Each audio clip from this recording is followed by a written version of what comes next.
Credit cards. Love it when you only pay the minimum. Want to know why? Now about 10% of Canadians only make the minimum monthly payments on their credit cards. People are becoming more and more reliant on credit cards to make ends meet. Lori Campbell with licensed insolvency trustee Doyle Saluski says it's important to make minimum monthly payments to keep your credit rating in good standing. But if you only do that, you can end up in a cycle of debt. Those individuals only making the minimum monthly payment, it concerns me deeply because it's going to take them years, if not decades, to get out of debt.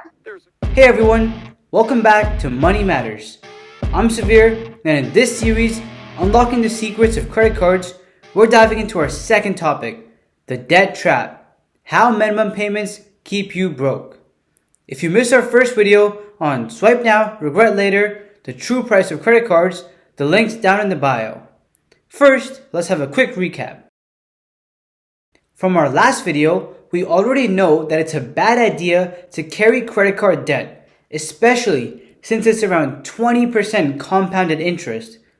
About 50% of Canadians still carry around $4,000 in credit card debt, and while that's not even the largest debt most people have, it's often the most costly to maintain because of its high interest charges. Now, let's break down why only paying the minimum monthly payments can keep you stuck in debt. Let's begin with what minimum monthly payments are. It's the minimum amount you're required to pay each month on your credit card, usually $10 or 3% of your outstanding balance, whichever is higher. If you skip it, you'll face late fees and a hit on your credit score. Here's an example. Say you make a $1,000 purchase in January. Credit cards give you a 30-day grace period with no interest to pay it back. Your first payment will be due in February. If you only make the minimum balance due, that first payment will be $30, which is 3% of your $1,000 purchase. Since it's your first payment, you won't be charged any interest yet.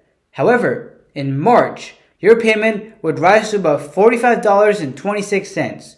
At this point, you'd already be paying $16 in interest. And remember, it's not just a flat 20% interest rate, it's compounded monthly. In April, you'd be paying another $15 in interest. And by the end of the year, you'd have paid $141 in interest, and you'd still owe $700. If you drag this out for 11 years, which by the way is how long it would take you to pay off your debt by only minimum monthly payments, you'd end up paying $990 in total interest, nearly doubling the cost of that $1,000 purchase. So basically, minimum payments don't save you any money, they just make the banks richer. Now that we understand why minimum payments can keep you stuck in debt, let's see how to cut it down using a free online credit card payment calculator. The credit card payment calculator compares 3 different payment options to pay off your credit card balance. So to begin with, we're going to start with $1,000, and your annual interest rate you have to check because it differs from credit card to credit card. Just as an example, we're going to go with 20%. So, in option A, if you only make the minimum payment each month, you're going to be paying 3% of your outstanding balance, so 3% of $1,000 is $30. And in option B, if you make the minimum payment plus an additional amount each month. So, our additional amount is going to be $10, and our minimum payment is already $30. So to sum that up, it's $40.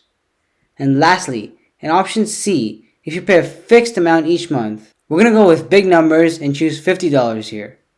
Now if we click on calculate, let's see what happens. So, in option B, if you pay $10 more than your minimum payment each month, you will pay off your balance 1 year and 5 months sooner, and you will save $167 in interest. In option C, if you pay $50 each month instead of the minimum payment, you will pay off your credit card balance 2 years and 1 month sooner, and you will save approximately $245 in interest. Isn't this an amazing tool? You can always plug and play with the numbers depending upon the money you have in hand to pay off your debt. To conclude, paying the minimum is like putting your debt on a treadmill. It never stops running. So, are you still cool with paying double for everything you buy? Let me know your thoughts in the comments. And now that you know the trap, don't you want to learn how to pick the right credit card and actually make it work for you? That's exactly what we're going to cover in our next video. I'm Savir, and you're watching Money Matters.